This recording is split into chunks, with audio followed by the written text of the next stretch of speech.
10 বছর হয়ে গেল, এখনো এই বাড়ি ছেড়ে গেলে তোমার মনটা খারাপ হয়ে যায়।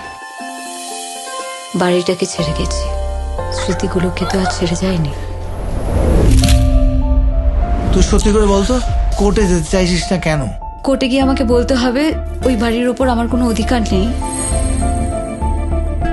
যেখানে গেলে এখনো আমার মনে হয় ওটা আমার ঠাঁই। সেখান থেকে তুই আমায় হুট করে চলে যেতে বলছিস। আর আমার দুটো ছেলে মেয়ে আছে, কেন আমি দোতলাটা ভাড়া দিতে চাইছি, বুঝতে পারছিস না? ও কিন্তু তোমাকে ভীষণ ভালোবাসে। কিন্তু প্রশ্নটা তো এখন আর সম্পর্ক, ভালোবাসা এসব আটকে নেই, ব্যাপারটা অনেক দূর। ভেঙে যায় সৌরভ বসু ভার্সেস সব খেলনা, একদিন ফেলে যায় অপর্ণা ঘোষাল। ছোটবেলা কি রঙিন কোর্টে দেখা হয়। বানানো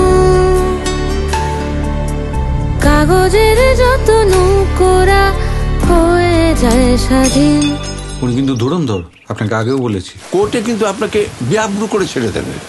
তো গ্রিলিংটা আপনি সহ্য করতে পারবেন? অপর্ণা দেবী তার বাপের বাড়ির ভাগ চান, তাই তো গোবিন্দবাবু? উনি সমান ভাগ চান। তার দাদা কিন্তু পুরো প্রপার্টিটা পাওয়ার জন্যই বসে আছেন।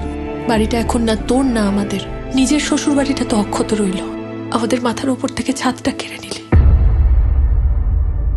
বাড়ির যত ট্যাক্স আছে, যত ধরনের সেটেলমেন্ট আছে, সেটা করবে দাদা, আর বাড়িটা হবে আপনার। কাগজে না দেখে সই করে দিলেন কেন? বাবা শেখায়নি কাগজ না দেখে সই করতে নেই? অবজেকশন মিলর্ড, উনি কি বিবেক নাকি? সাক্ষীকে দায়িত্বের শিক্ষা দিচ্ছেন। অপু, আইনটা একদিকে আর সম্পর্কটা আরেকদিকে।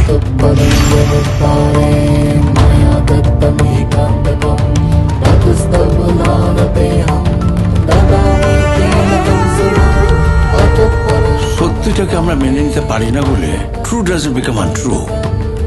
সত্য সুন্দর, সত্য শিবের মতো।